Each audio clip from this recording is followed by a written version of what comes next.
আগেও বলেছি, আজও বলেছি, আমাদের লেখার বক্তব্যের বাইরে মমতা ব্যানার্জি 27 ফেব্রুয়ারি নেতাজি ইন্ডোরে পুরো সিস্টেমটাকে ধমক দিয়েছিলেন। 35,000 অভিযোগপত্র দিয়েছিলেন পরিযায়ী শ্রমিক এবং হিন্দু লোকেদের নাম বাদ দিতে। তার মধ্যে 28,000 লোক বলেছে আমরা বাংলাতেই নাম রাখবো, তাদের নাম কাটতে পারেনি।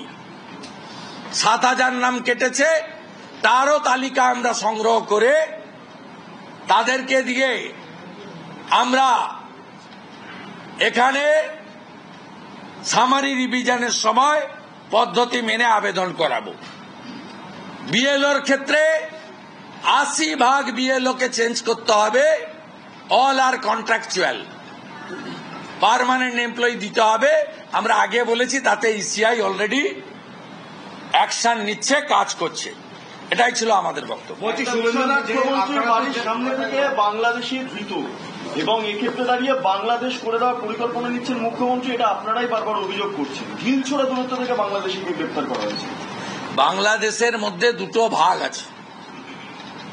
একটা সিএতে বলা আছে ধর্মীয় উৎপীড়নের কারণে যারা আসবে তারা শরণার্থী, তাদের জন্য নরেন্দ্র মোদীজি আছে, অমিত শাহজি আছে, বিজেপি আছে, খুব ক্রিস্টাল ক্লিয়ার, তারা শরণার্থী। আরেক দল হচ্ছে রোহিঙ্গা মুসলমান, তারা আমাদের রেশন, আমাদের জমি, আমাদের অধিকার খেতে এসেছে। এরা লাভ জিহাদ, ভোট জিহাদ, ল্যান্ড জিহাদ করে। এদের সিপিএম প্রোটেকশন দিত, ছোট আকারে ছিল, এখন বটবৃক্ষ তৈরি হয়েছে 1 কোটির কাছাকাছি। এটা মমতা ব্যানার্জি দেয়, কারণ তারা একদম চিহ্নিত ভোটার।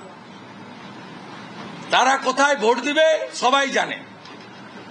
তাদের বাড়ি প্রতি 1 কোটি টাকা করে দিলেও তারা জানে তাদের খালাকে, তাদের আপাকে, তাদের বুবুকে, তারা সেখানেই ভোট দেবে। মন্টুরাম পাখিরা তৃণমূলের বিধায়ক, তিনি অভিযোগ করছেন যে জেলা শাসক বা তৃণমূল, আরে ওই ভোটার বলে দিয়েছে আমি 10,000 টাকা দিয়ে তৃণমূলকে ভোট দিই। সে সিবিআই ইনভেস্টিগেশন হওয়া উচিত। একদিকে কোর্টে গেছে অরুণ গোড়াই, অরুণ গোড়াই ধোয়া তুলসী পাতা নয়, তবে সাহস আছে অরুণ গোড়াই, অরুণ গোড়াই সাহস আছে। তিনি হাইকোর্টে গেছেন মধুসূদন মন্ডলদের কীর্তি ফাঁস করার জন্য। আইপ্যাকের প্রতীক জৈনরা প্রত্যেকটা BDO office, SDO office, DM অফিসে কি করছে বলার জন্য। আমরা সিবিআই ইনভেস্টিগেশন চাই। আমরা সিওকে বলেছি আপনার কোর্ট পর্যন্ত ওয়েট করার দরকার নেই, আপনার রাইটস আছে, পাওয়ার আছে, আপনি এক্সিকিউট করছেন না। উনি বলছেন আমাকে সিআই কে কনসাল্ট করতে হবে। আমরা কনসাল্ট করুন। এই অফিসটাকে জঞ্জালে পরিণত করেছে তৃণমূল কংগ্রেস। প্রতাপ নায়ক মমতার পাড়ায় থাকে, রিড অ্যান্ড রাইটে চাকরি পেয়েছে। তিনি এখানে সব ক্লার্ক, পিয়ন, অ্যাসিস্ট্যান্ট পাঠান লিস্ট করে এই অফিসে। আর সোমেন ব্যানার্জির কাছে অল পলিটিক্যাল পার্টি, মিডিয়া, এমনকি সিওর কাছে যাওয়ার আগে সোমেন ব্যানার্জির কাছে 14 তলায় কপি পাঠিয়ে দেওয়া হয় এখানকার, যা ইসিআই পাঠায়, প্রথমে চলে যায় ওদের কাছে। অনেকটা পরিষ্কার হচ্ছে। বাকিটাও মিস্টার মনোজ আগরওয়ালকে বলেছি, আপনাকে মমতা ব্যানার্জি সিলেক্ট করেনি। মমতা ব্যানার্জি 3টে নাম পাঠিয়েছিল। প্রথম পারভেজ আহমেদ সিদ্দিকী, সঞ্জয় বনসাল, শরৎ দ্বিবেদী। তারপরে যখন বলল সিনিয়র পাঠান, তখন অনুপ আগরওয়ালের নাম পাঠালেন। আর আরেকটা নাম বলুন, বরুণ রায়। বরুণ রায় আর একটা তৃতীয় ছিল যে লন্ডনে। 3টে নাম পাঠিয়েছিলেন, মনোজ আগরওয়ালের নাম ছিল না। Is the senior most ACS Anil Verma. অতএব আপনাকে ইলেকশন কমিশন চুজ করেছে সিনিয়র মোস্ট এসিএস, যার পুরো 1 বছর টার্ম আছে, জুলাই পর্যন্ত, যিনি জেনারেল ইলেকশন করাতে পারবেন। আপনি অবিলম্বে কোনো ভালো ব্লিচিং ফিনাইল এনে এর ভিতরে যা নোংরা আছে ওটাকে আগে পরিষ্কার করুন। এখন পর্যন্ত আপনারা কি খুশি মনোজ আগরওয়ালের কাজে?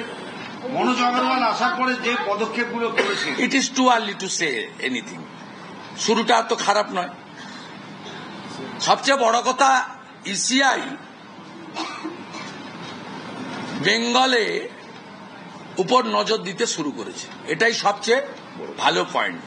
মমতা ব্যানার্জি 35,000 হিন্দুর নাম, চাকরি দিতে পারেন না, অন্য রাজ্যে গেছে, নাম কাটতে পারেন।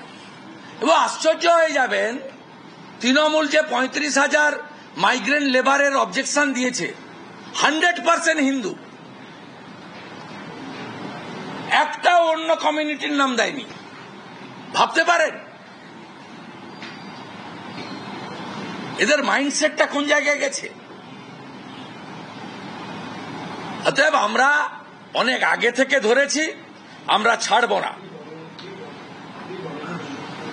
এই পুলিশ আধিকারিকদের দিয়ে ভোট নয়, কনস্টেবলদের উপরে, এএসআইদের উপরে আমাদের কোনো নেই। ওরা ভোট করলেই করতে পারবে, শুধু নির্দেশক বদলে দেন। এদেরকে রাজ্যে এক জেলা থেকে অন্য জেলা করলে হবে না, এদেরকে ভোটের সময় রাজ্যের বাইরে পাঠাতে হবে। যেমন শান্তনু সিনহাকে কলকাতা থেকে